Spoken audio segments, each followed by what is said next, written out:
আমি চাইবো যে তুমি বা তোমার যেসব দর্শকরা আছে তারাও যদি মেয়েরা হয়তো শাড়ি পরলো কোনো অনুষ্ঠানে, তার সঙ্গে রেড আলতা না পরে, আমরা তো রেড আলতা সবসময় পরি, ছোটোবেলা থেকে পরে এসেছি, একটু এক্সপেরিমেন্ট করি না, ব্লু আলতা যদি পরলে কিন্তু ছবি তুললে বা ভিডিও করলে আমাকে ট্যাগ করো, আমি শেয়ারও করে দেবো।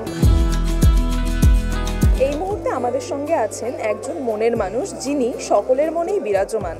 সঙ্গে রয়েছেন মোনামি ঘোষ। প্রথমেই বলো মোনামিদি, কেমন আছো? ভালো আছি, তোমাদের দেখতে পেয়ে অনেকদিন পরে দারুণ লাগছে। এবং নতুনভাবে তোমাকে আমরা একটা লুকে দেখতে পাচ্ছি, সেটা কেন একটু বলো। নতুন লুক বলতে নতুন কিছু না, শাড়িটা তো সবসময় পরি আমি, কিন্তু নতুন যেটা দেখতে পাচ্ছ সেটা হচ্ছে এই ব্লু আলতা।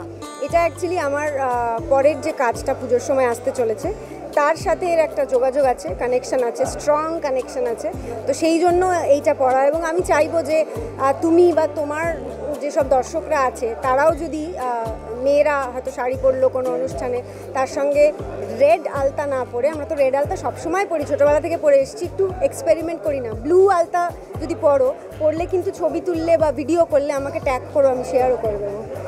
এবং তোমাকে আমরা দেখতে পাই যে মানে তুমি বিভিন্নভাবে নতুন নতুন লুকে আমরা তোমাকে দেখতে পাই যে একটা অন্য পিঠে লেখা বা এই যে নীল আলতা, এগুলো কি মানে মাথায় কি মানে এরকমই কিছু একটা চলতে থাকে, নাকি কোথাও থেকে তোমার এগুলো আইডিয়া? না, অ্যাকচুয়ালি কোথাও থেকে আসে না। ধরো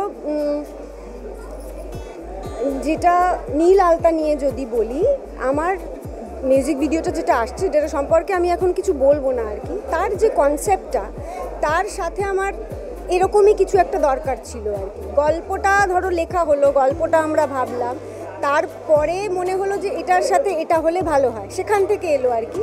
তো এই ব্লু আলতাটা সেখান থেকেই এসছে।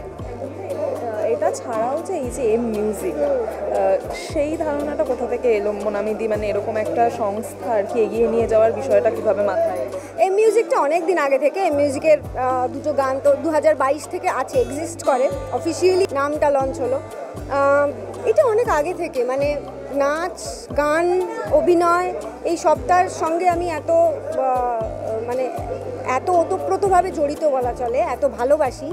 তো আমার মনে হলো যে একটা প্ল্যাটফর্ম যদি এরকম হয় যেখানে আমি নতুন নতুন ক্রিয়েটিভ কিছু জিনিস বানাতে পারি, মানে দেখবে ভিটামিন এম এবং আইলো উমা দুটো পোলস অ্যাপার্ট, দুটোর একটার সঙ্গে আরেকটার কোনো মিল নেই।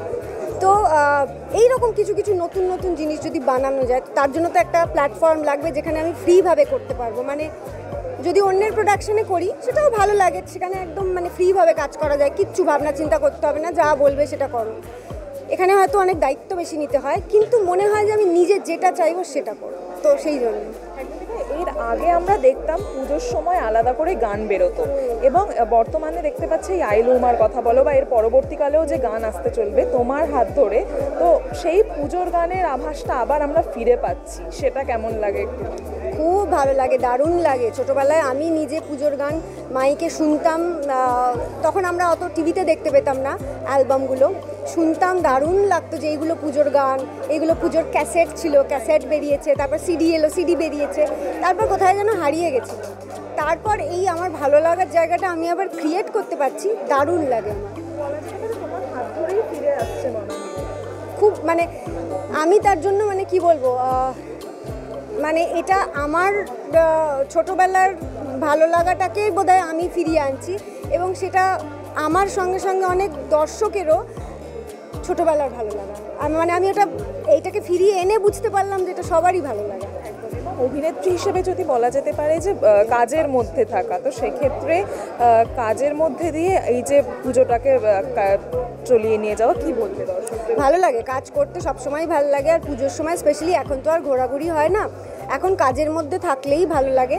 হ্যাঁ, হয়তো একটা দুটো দিন মনে হয় বাড়িতে কাটাই, রেস্ট নিই, খাওয়া দাওয়া করি, বা যাই হোক বেড়াতে যাই, আমার আবার একটা বেড়াতে যাওয়ার পোকাও আছে, তো যাই হোক, কিন্তু তাছাড়া সবসময় আমার কাজের মধ্যে থাকতেই ভালো লাগে।